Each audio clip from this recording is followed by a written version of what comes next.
Before you say anything, the lighting situation in here is not that great, so I apologize in advance. You're not here to look at this, you're here to look at the Vivo Z1 Pro. Now, I haven't been the biggest fan of Vivo smartphones. Like, they never intrigued me to a level up to which I thought, let me get a hands on that and see what it's like. But the Z1 Pro is a very interesting smartphone, and for more than one reasons. First and foremost, which got me interested in the Z1 Pro is the price tag. It's actually very affordable compared to other Vivo offerings, and it has surprisingly a lot of things to go for it. So I thought maybe there's actually something more to this phone than I know of. So I got my hands on one, and these are my first impressions. Right off the bat, I noticed that the Z1 Pro is a gigantic smartphone. Now, I'm not a stranger to big phones. I use a Galaxy Note device as my daily driver, but this phone was kind of uncomfortably big even for me. The 6.4 something inches display was kind of diagonally more wider than the Note, and as a result the top corners were a lot more difficult for me to reach. Of course, once you get used to it, you will be able to handle it a lot better, but these are my first impressions, so I thought the phone is a bit too big for one-handed usage. But then again, that's true for most modern smartphones anyway. Huge size aside, something that really impressed me was the build quality. Now, Vivo phones have always had this strange glassy feel to them, although it doesn't feel like glass on the back. Vivo phones don't really feel the same way, Even though they look like glass, it doesn't feel like glass. It kind of feels like a very high quality fiber. Maybe it's some kind of a fiberglass sheet on the back to give it more durability or something, I'm not sure. But whatever it is, it doesn't feel the same way as a normal Gorilla Glass or some other tempered glass does. That's not to say that it feels cheap or anything, it feels pretty great in the hand. In fact, Vivo phones have always impressed me when it comes to their build quality, but I always passed it off because they were always overpriced, but not like this. The Z1 Pro is actually very affordable, and the build quality you're getting for that price is right up there with the likes of the Redmi Note 7 and other things. Yeah, Vivo has put a lot more thought into this device, more than I am willing to give them credit for. For instance, this phone has a giant 5000 mAh battery, but it doesn't feel that heavy. Though the diagonal length of the display is slightly more than usual, it does feel a bit bulky in the hand, but it doesn't feel heavy. The battery's weight has been managed very well, and I have to give them props for that. But all things considered, the build quality is pretty fantastic. Save for one thing. Vivo is kind of following on Samsung's footsteps now, and they have added an extra button to invoke their new smart assistant. It's called Jovi. It's kind of like Bixby on Samsung, but thankfully this extra button can be remapped to open other apps. By default, it is set to the Google Assistant, which is great, but unfortunately you cannot set it to any other app. Like, the single press has to be set to the options which are mentioned in the settings and not something of your own choice. In that sense, Samsung is a little bit better because you can set the Bixby button to do whatever you want. Like, as long as one of the actions invokes Bixby, either it's a double tap or a single tap, you can set the other action to do whatever you want, like open the camera, which I have set in my phone, or maybe turn on the flashlight with a long press, something like that.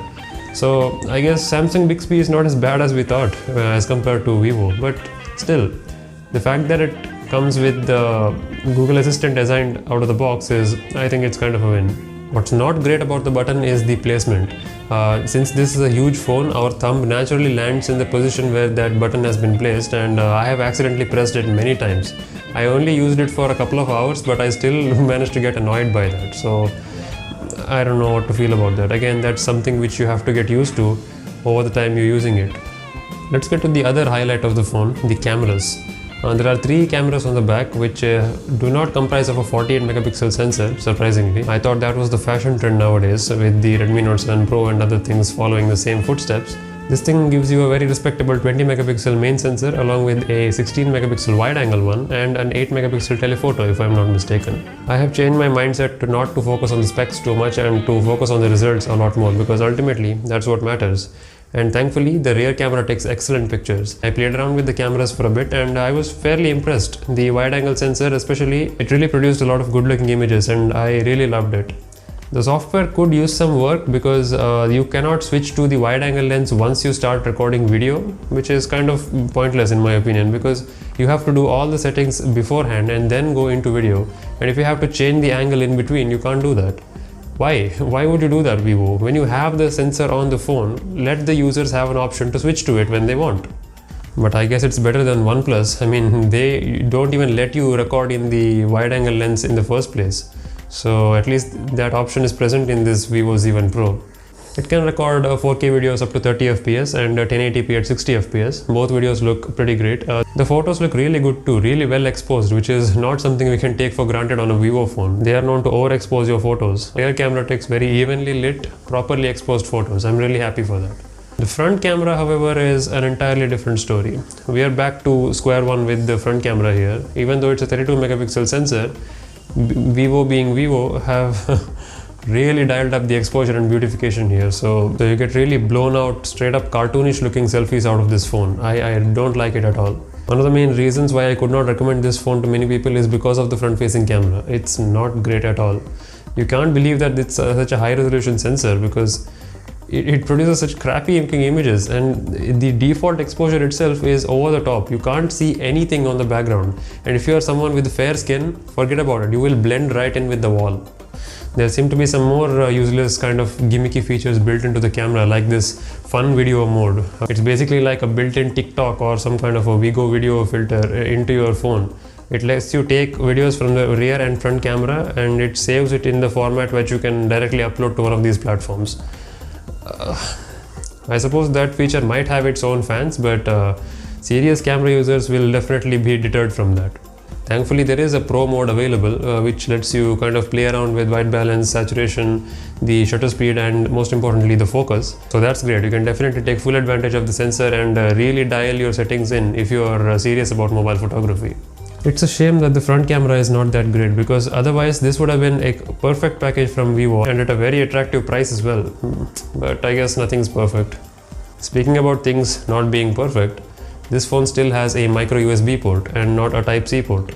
Sure, many people don't care about that, because as long as the thing has fast charging, which this case does, they don't mind. As long as the phone charges up, they are fine with any port available. But I think really moving forward, especially with the latest hardware like the Snapdragon 712, it's better to look towards the future and implement the features which will be more popular in the coming years, so that the phone doesn't feel obsolete like after 2 years you bought it. Granted, many people change their phones after 2 years, but still, it would be nice to have some kind of future proofing as soon as you buy the phone. Another thing that really impressed me about the Z1 Pro is the display brightness. And the overall display quality was pretty good too, but nowadays all the IPS LCD displays have been made spectacularly by every single company.